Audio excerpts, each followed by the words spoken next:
loaf of bread cost 2 billion marks. A pound of butter cost 2 trillion marks. Unemployment, hunger, and a hopeless future distinguished the Weimar Republic to the German people. Almost every country in the world uses money, but very few people realize this. The global financial system is not controlled equally. Behind international trade, behind oil, behind economies, there is one currency that quietly dominates them all, the US dollar. From small nations to powerful economies, most countries depend on it to survive. But this control was not built overnight. It was designed, structured, and enforced over time. This is not just about money. This is about power. The dominance of the US dollar did not happen by accident. It was built step by step, over decades, through power, strategy, and global necessity.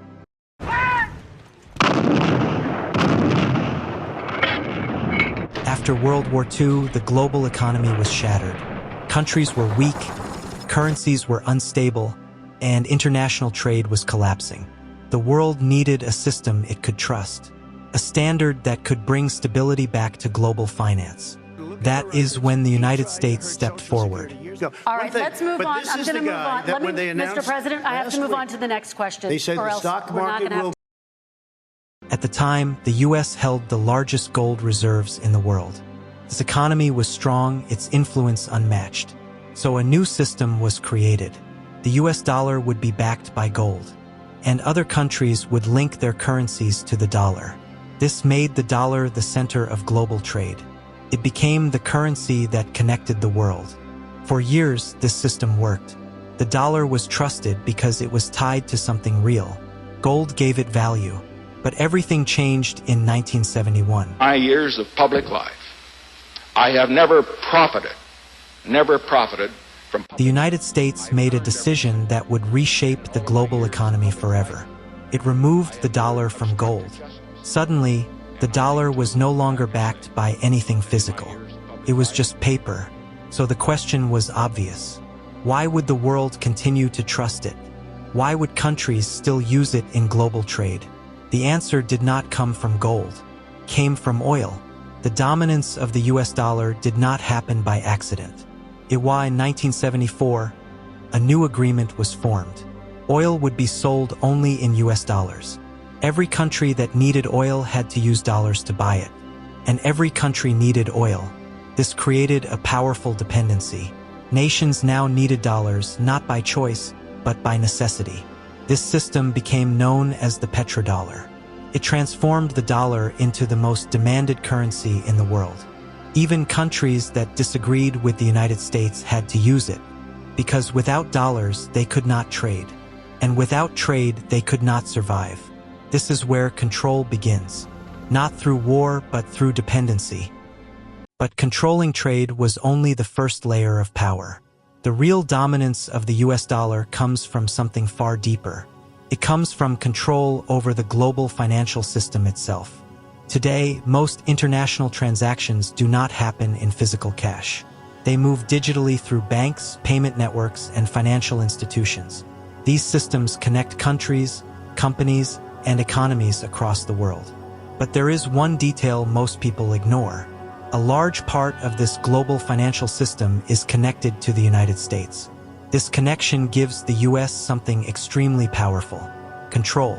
Because if a country wants to use the dollar, it must operate within this system. And if it operates within the system, it must follow its rules. But what happens when a country refuses? What happens when it challenges the system itself? Can be cut off completely, not partially, completely. This is not a theory. This is reality. Countries like Iran have already experienced this. Through sanctions, their access to global trade was restricted. Their financial transactions were blocked. Their assets were frozen, all because they stepped outside the system. This is where the dollar becomes more than currency. It becomes a weapon, a financial weapon, because instead of using military force, control can be enforced through money, through access, through restrictions, and through dependency. But the world is not standing still. Some countries have started to recognize this power, and they are trying to reduce their reliance on the dollar. China is building alternative financial systems, new payment networks, new trade agreements, designed to operate outside U.S. control.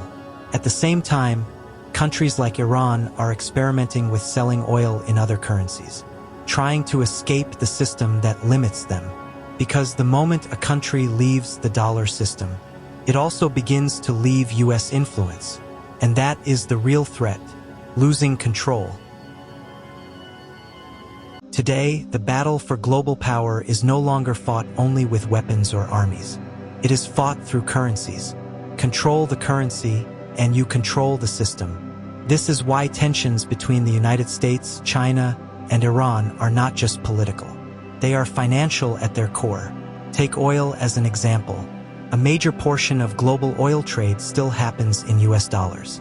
This means most countries must hold dollars to secure energy. And energy is the foundation of every modern economy. Without it, industries stop, transport fails, and growth collapses. This dependency keeps the dollar at the center of global trade. But the system is beginning to show cracks. China is actively promoting its own currency, the yuan. It is signing trade agreements that bypass the dollar. It is building financial networks that reduce reliance on U.S. systems. This is not just economic strategy. It is a direct challenge to dollar dominance. At the same time, Iran is exploring ways to sell oil outside the dollar system, using alternative currencies and trade arrangements. These efforts may seem small, but they carry long-term implications. Because if oil begins to trade in multiple currencies, the foundation of the petrodollar weakens. And if that foundation weakens, the entire system begins to shift. This is why every sanction, every trade deal, and every geopolitical move matters. Behind each decision lies a deeper objective: control over the global financial order. Because at the highest level, this is not just about politics. It is about who controls the flow of money. And whoever controls that flow controls the direction of the world economy. Because of the enormous reparation costs to be paid in gold, there was no longer any backing for the mark. As the mark lost value, the government printed more money. The German middle class was the worst hit. People would be paid in the morning and have suitcasefuls of banknotes. But the dominance of the dollar is not only about control. It is also about trust. For decades, countries around the world have stored their wealth in US dollars. Central banks hold large reserves to protect their economies. These reserves provide stability during crises and uncertainty. The dollar is widely accepted, highly liquid, and easy to use in global trade. This makes it the preferred currency for international transactions. Over time, this created a powerful cycle. The more countries used the dollar, the stronger it became. And the stronger it became, the more countries trusted it. This cycle reinforced its dominance again and again. Even nations that want to reduce dependence on the dollar face a difficult reality. Global trade systems, financial institutions, and markets are deeply connected to it. Breaking away is not simple. It requires new systems, new agreements, and new trust. And trust takes time to build. However, the system is now under pressure. Geopolitical tensions are increasing. Trade conflicts, sanctions, and shifting alliances are raising concerns. Countries are beginning to question whether relying on a single currency is safe. Some are diversifying their reserves. Others are exploring local currency trade agreements. These steps are small, but they signal a larger shift. A slow movement toward a more balanced system. But replacing the dollar entirely is extremely difficult. Because it is not just a currency. It is the foundation of the current global financial structure. And structures like this do not collapse overnight. They evolve gradually, until one day the balance changes. So what does all of this mean for the future of the world economy? It means we are entering a period of transition.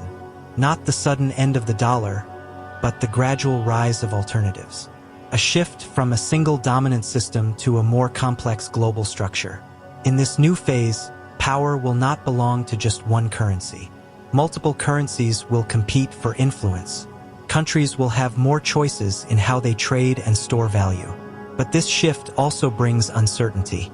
When one system dominates, the rules are clear and predictable. But when multiple systems exist, the rules become more complicated. Conflicts can increase, instability can rise, and global coordination becomes more difficult. We are already seeing early signs of this transformation. New trade agreements are being formed outside traditional systems. Countries are experimenting with alternative payment methods. Discussions about reducing reliance on the dollar are becoming more common. Despite all of this, the US dollar remains the most powerful currency today. It continues to dominate global trade, finance, and reserves. Its influence is still deeply embedded in the global system, and there is no immediate replacement strong enough to take its place.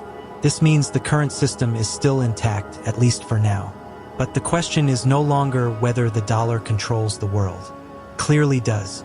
The real question is how long this control will last. Because history shows that no system remains dominant forever.